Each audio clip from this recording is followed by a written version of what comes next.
이 시간 우리 옆 사람과 이렇게 인사할까요? 2025년 한 해는 당신의 헌신과 섬김이 해같이 빛날 줄로 믿습니다.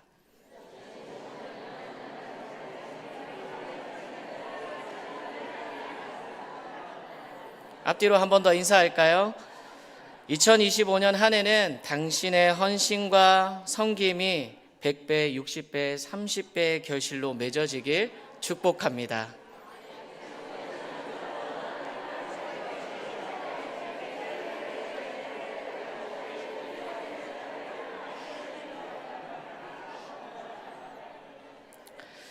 정말 여러분들의 헌신과 섬김을 통해 이 모든 것들이 귀한 결실로 맺어질 수 있기를 간절히 소원합니다.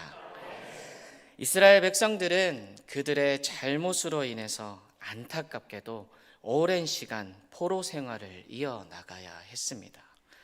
하지만 이러한 포로 생활을 하는 중에도 하나님께 쓰임을 받았던 사람들이 있었는데요.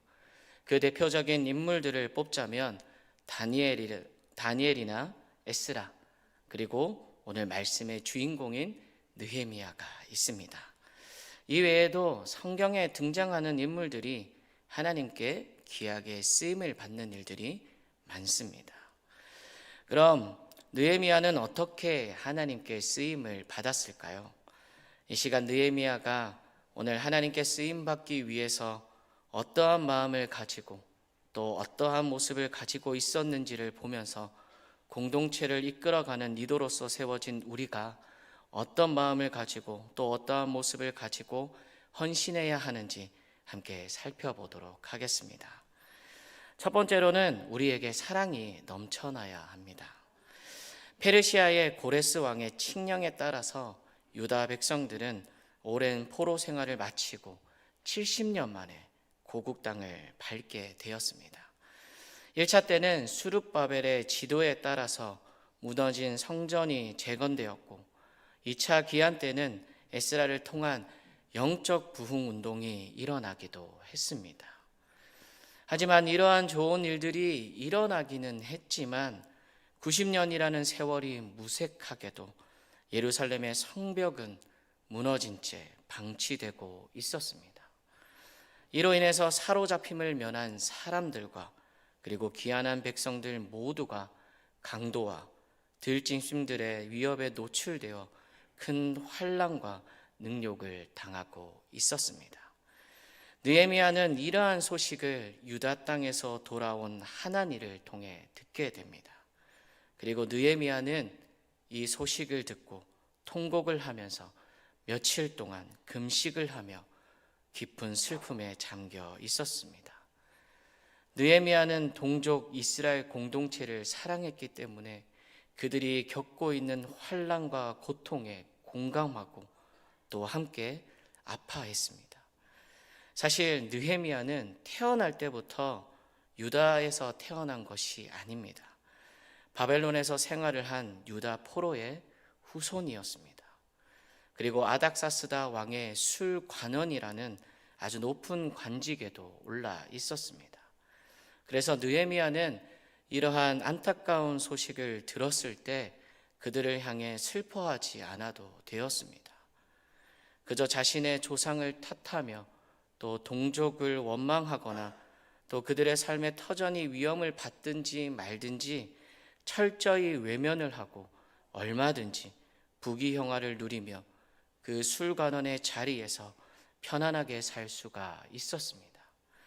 하지만 느헤미야의 마음에는 유다 민족 공동체를 향한 사랑이 있었기 때문에 그들의 아픔을 외면하지도 동족을 탓하지도 않았습니다. 그리고 그는 자기 민족의 고통에 동참하기를 주저하지 않았습니다. 또한 하나님을 사랑하는 마음을 가지고 있어야 합니다. 하나님을 향한 사랑이 없다면 공동체를 향한 사랑도 없습니다. 하나님을 향한 사랑이 없다면 리더의 자리가 힘들면 쉽게 포기하게 됩니다.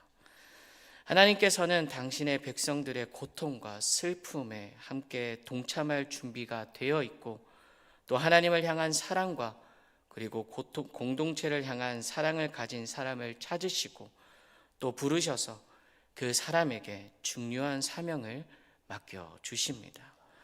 올 한 해 여러분들은 사랑방의 촌장으로, 그리고 마을지기로, 또 방장으로, 부방장으로 세워졌습니다. 여러분들이 생각하시기에 지금 여러분들의 자리가 목사님이 시켜서 어쩔 수 없이 수락한 자리입니까? 아니면 하나님의 부르심이라 생각하고 그 부르심에 순종한 자리입니까? 사실 어떠한 사정이든 상관은 없습니다. 여기서 중요한 사실은 여러분들 모두가 한 사람도 빠짐없이 하나님의 거룩한 부르심을 받은 존재들이라는 사실입니다. 그리고 여러분들에게 맡겨진 사랑방을 사랑으로 섬기라는 사명도 함께 주셨습니다. 그리고 이러한 부르심을 통해 세워진 여러분들은 하나님의 사랑을 마음에 품고 여러분들에게 맡겨진 사랑방을 사랑으로 섬기며 또 그들을 위해서 헌신해야 합니다.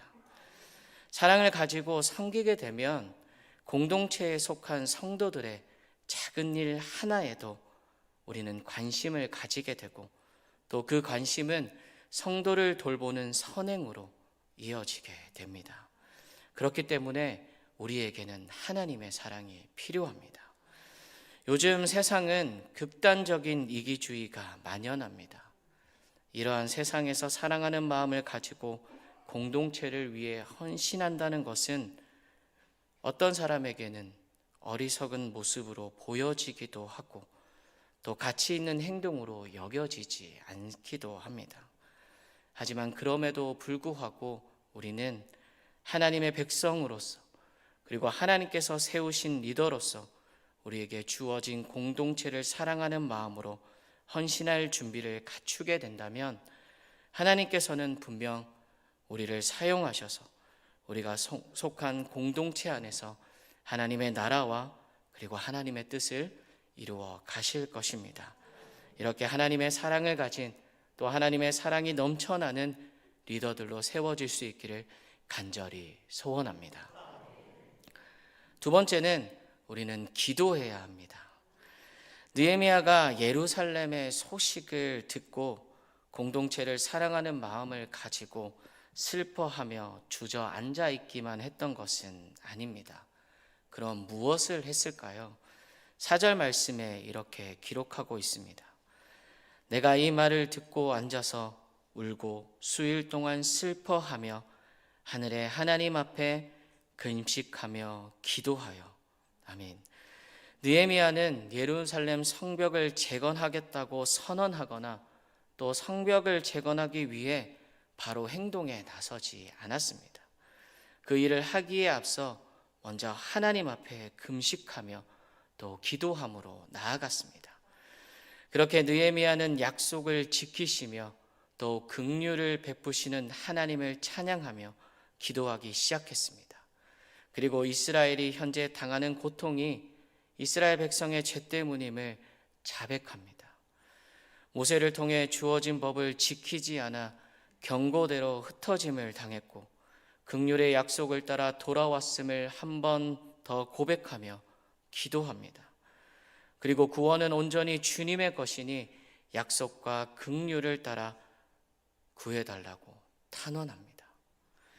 이렇게 느헤미야가 하나님께 기도한다는 것은 느헤미야의 마음에 하나님을 향한 신뢰가 밑바탕에 깔려 있다는 것입니다.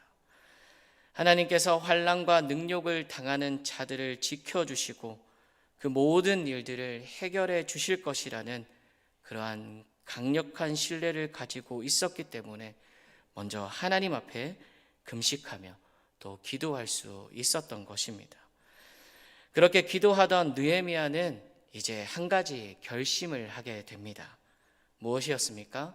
바로 느헤미야가 직접 예루살렘으로 돌아가 성벽을 재건하는 일에 앞장서겠다는 것이었습니다.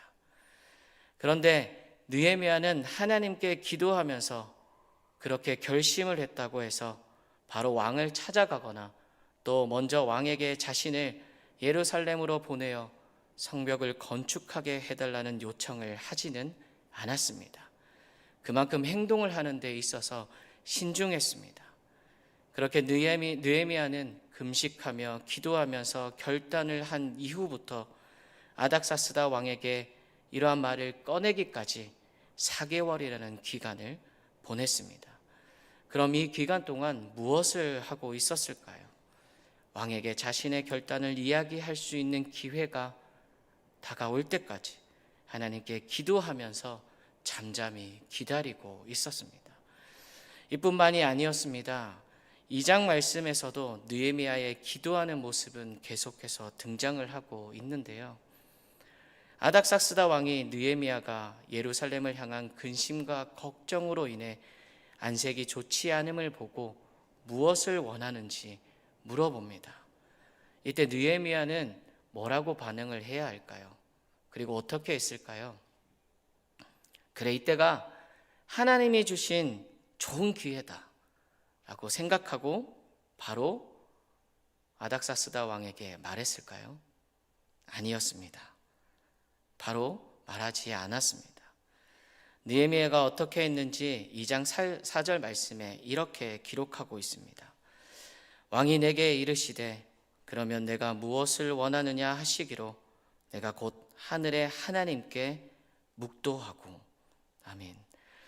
느헤미야에게 있어 정말 이 시간이 좋은 기회임에도 불구하고 느헤미야는 먼저 하나님 앞에 나아가 기도한 후에 왕에게 자신의 결단을 이야기하기에 이릅니다. 이처럼 느헤미야는 어떤 일이 있든지 간에 먼저 하나님 앞에 나아가 기도하는 사람이었습니다. 그렇게 느헤미야는 하나님의 은혜로 아닥사스다 왕의 허락을 받아 예루살렘으로 돌아갈 수 있었고 또 예루살렘 성벽을 재건할 수 있었습니다. 마찬가지로 우리도 어떤 일이 있을 때마다 그 일을 하나님 앞에 가지고 나아가 기도해야 합니다. 사람이 나쁜 일을 당하거나 나쁜 소식을 접하게 되면 무엇부터 생각할까요? 여러분들은 어떠십니까? 저는 먼저 근심과 걱정부터 하게 됩니다. 그리고 이제 어떻게 하면 이 일을 해결할 수 있는지에 대한 계산을 하기 시작합니다. 그때 저는 제일 머리가 빨리 돌아갑니다. 어떤 사람이 이 일에 큰 도움을 줄 수 있을까? 이 일을 어떻게 하면 쉽게 빠져나갈 수 있을까? 하는 많은 생각들을 하게 됩니다. 그리고 계산이 끝나면 그것을 행동으로 옮기게 됩니다. 하지만 내 생각을 짜내고 짜낸 계산의 결과는 어땠을까요? 물론 성공을 하는 경우도 있었겠지만 그렇지 못한 경우가 저는 더 많았습니다. 그렇지 못한 경우가 되었을 때에는 우리는 우리 자신을 자책하거나 남 탓을 하기도 합니다. 하지만 우리 그리스도인은 이러한 근심과 걱정에서 벗어나 이 모든 문제들을 해결할 수 있는 방법을 너무나도 잘 알고 있습니다. 무엇입니까? 바로 우리의 능력이 되시는 하나님 앞에 우리의 문제를 가지고 하나님 앞에 나아가 기도하며 이 모든 것들을 맡겨 드리는 것입니다. 그랬을 때 하나님은 우리의 이 모든 문제들에서 승리할 수 있도록 또 이 모든 문제들에서 건져내실 수 있도록 도움을 주시고 또 지혜를 더하여 주시고 또 승리하기까지 지치지 않도록 우리에게 힘과 능력으로 채워 주실 것입니다. 사랑하는 우리 신영교회 성도 여러분, 우리가 그리스도인으로서 어떠한 문제가 일어났을 때 제일 먼저 사람을 바라보거나 또 그 문제들을 가지고 앉아서 걱정할 필요가 없습니다. 우리가 우선순위로 두어야 할 것은 바로 하나님께서 이 모든 문제를 해결해 주실 것을 믿고 기도하며 나아가는 것입니다. 하나님께 뜻을 두고 살아가는 사람은 기도하는 사람입니다. 하나님의 도우심을 진정으로 바라는 사람은 기도하는 사람입니다. 혹시 두려우십니까? 하나님을 온전히 의지하며 신뢰하는 마음으로 하나님 앞에 나아가 기도하시기 바랍니다. 하나님께서는 여러분들의 기도를 들으시고 그 두려움을 이기게 하실 것입니다. 어려움이 여러분들에게 다가왔습니까? 기도하시기 바랍니다. 하나님께서는 그 어려움 가운데 있는 여러분들을 건져내시고 그리고 그 마음에 평안을 허락하실 것입니다. 또 여러분들과 함께 하실 것입니다. 하나님께서 여러분들의 기도를 들으시고 응답하시는 분이심을 신뢰하는 믿음으로 언제나 기도하는 기도의 사람이 되시길 간절히 소원합니다. 2025년 한 해 여러분들에게 주어진 사명은 사랑방의 리더로서 여러분들에게 주어진 사랑방을 잘 이끌어가는 것입니다.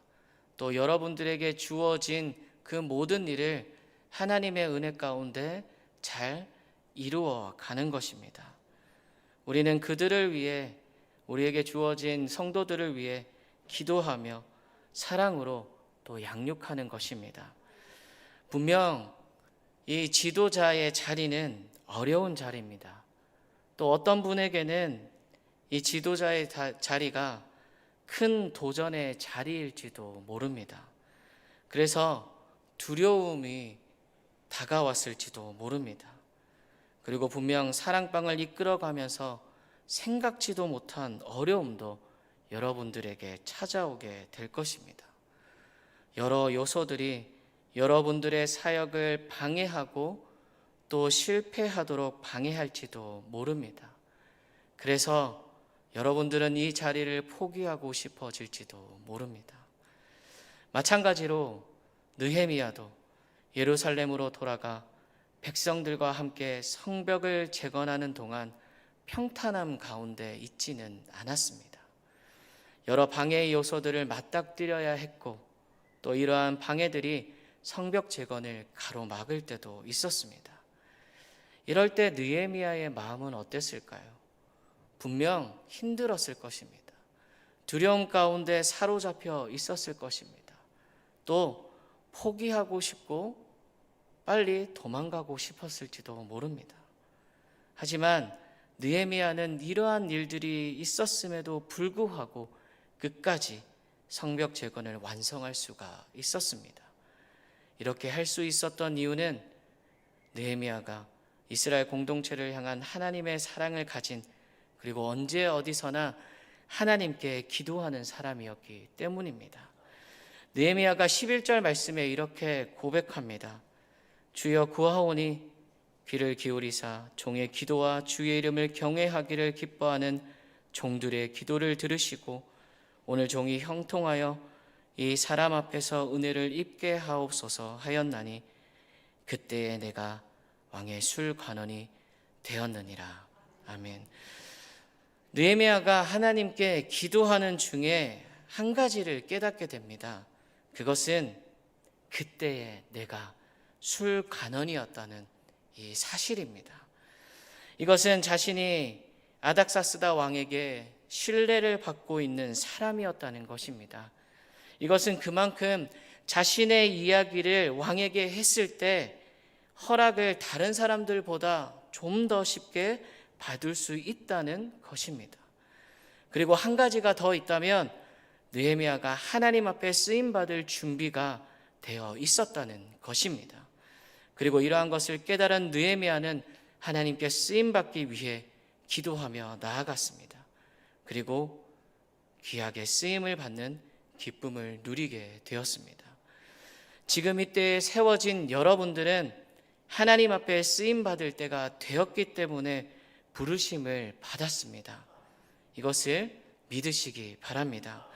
그렇기 때문에 이 지도자의 자리가 조금은 두렵고 조금은 어려워도 하나님 말씀에 순종하며 그 자리를 지키고 또 올 한 해 마무리까지 잘 할 수 있기를 바랍니다.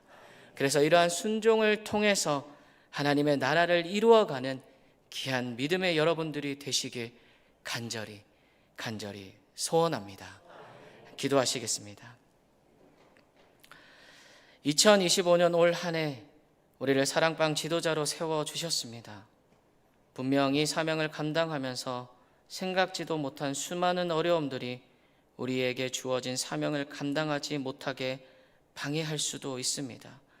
그래서 포기하고 싶을 때도 있을 것입니다. 하지만 그럼에도 불구하고 내가 속한 공동체를 사랑하는 마음을 가지게 하시며 또 어떤 문제든지 간에 하나님 앞에 이 모든 문제들을 가지고 나아가 기도하게 하셔서 이 모든 문제들에서 승리케 하여 주시옵소서. 그래서 우리가 속한 공동체가 하나님의 나라를 이루어 갈 수 있도록 하나님 인도하시고 붙들어 주시옵소서. 예수님 이름으로 기도드립니다. 아멘.